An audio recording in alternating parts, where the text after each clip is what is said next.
Well, hi everyone. My name is Julmurzaeva Rayhan. I am the senior lecturer of Bayeshev University. Today we shall go on speaking on English grammar, but in particular English tenses and present continuous tense. The present continuous tense is used to denote an action going on at a present moment. It should be borne in mind that the term present moment is not limited to the actual moment of speaking. The present continuous is used when in Russian we can say сейчас, теперь, which refers not only to the moment of speaking, but has a wider meaning. We use the present continuous to talk about an action going on at a present moment, sometimes at the moment of speaking. The precise time limits to the action are not known. Its beginning and the end are not specified. The indication of time is not necessary in this case, though occasionally such adverbial modifiers as at present, now are found. For example, do you know where Philip is? I expect he's talking to the mother. To express an action going on at the present period. In this case, the precise time limits of the action are not known either. Besides, the action may or may not be going on at the actual moment of speaking. As in the previous case, indications of time are not necessary here. For example, I am retired and spend much time in my garden growing smart roses. The present continuous can be used to denote a certain state or quality of a person at a given moment. For example, I lost my job and feeling bitter. When there are two actions, one of which is in progress and the other is a habitual action, the first is expressed by the present continuous and the second by the present indefinite. For example, I never talk while I am walking. The present continuous is used to denote a future action, mainly with such verbs as to go, to come, and to leave, the verbs of movement, the verbs of motion. The future action is regarded as something fixed, somewhere a kind of a timetable.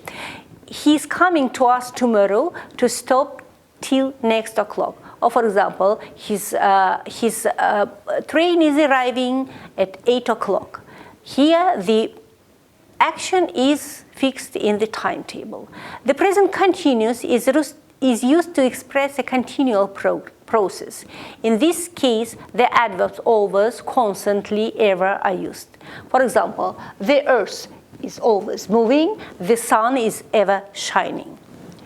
To express actions generally characterizing the person, denoted by the subject, bringing out the person's typical traits.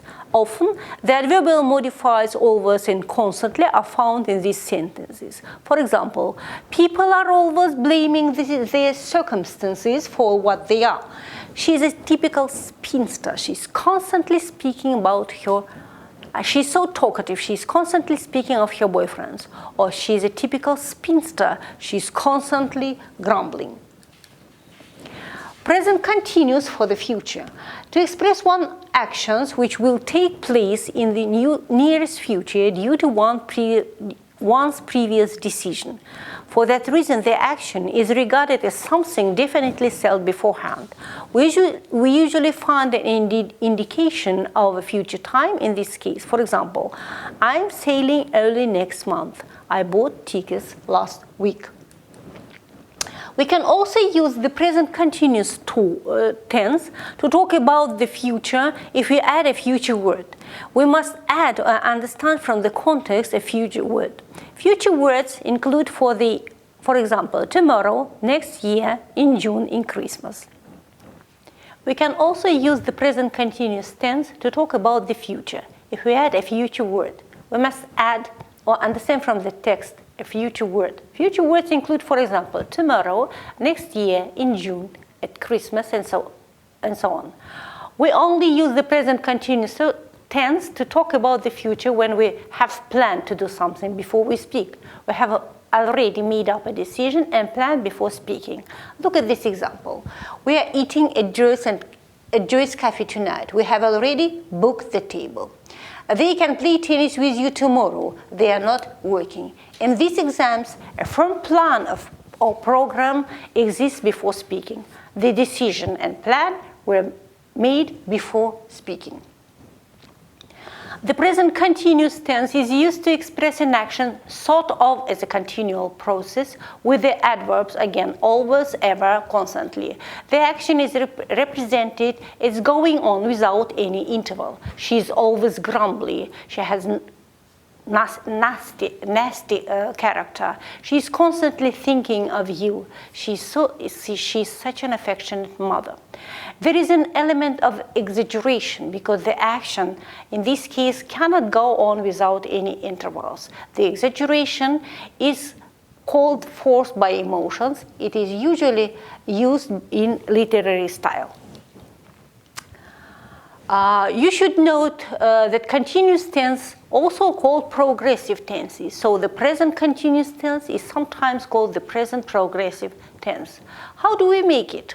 The present continuous is formed by means of the present indefinite of the auxiliary verb to be and participle one of the notional verb.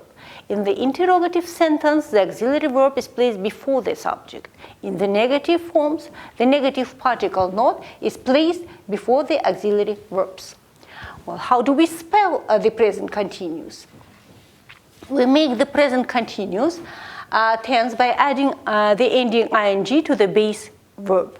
Normally it's simple, we just add ing, but sometimes we have to change the word a little. Perhaps we double the last letter or we drop a letter. Here are the rules that help you to know how to spell the present continuous tense. The basic rules: just add ing to the base verb. Walk, walking, play, playing, see, seeing, go, going. Exception: the base verb, if the base verb ends in consonant and plus stressed vowel plus consonant, double that last letter. Stop, stopping, run, running, begin, beginning. Note that this exception doesn't apply when the last syllable of the basic or base verb is not stressed, open, opening. If the verb ends in IE, change the IE to Y. Lie, lying, die, dying. This is one of the most often meeting mistakes of students. If the base verb ends in a vowel plus consonant, omit E plus E, omit E. Now, for example, come, coming, drive, driving. Look at these examples with the sentences in the present continuous tense. Here we have subject, auxiliary verb, as we have mentioned already, to be, plus main verb, plus ing, and so on. Positive sentences, negative sentences, and interrogative sentences. Here are the number of verbs not used in the continuous form. To them we refer. Verbs denoting sense perception, to see, to hear. You can't say, I am seeing you. Verbs denoting mental activity, to know, to believe. Verbs denoting wish, want, wish. Verbs denoting feeling, to love, to hate, to like. Verbs denoting abstract relation, to have, to consist, to depend, to belong. But in some expressions, as to see the sights of, to see somebody home, to see somebody off, the verb to see doesn't mean видеть, to use one side. That is why it can easily be used in the continuous form. Well, the next topic of our lecture will be the present perfect tense.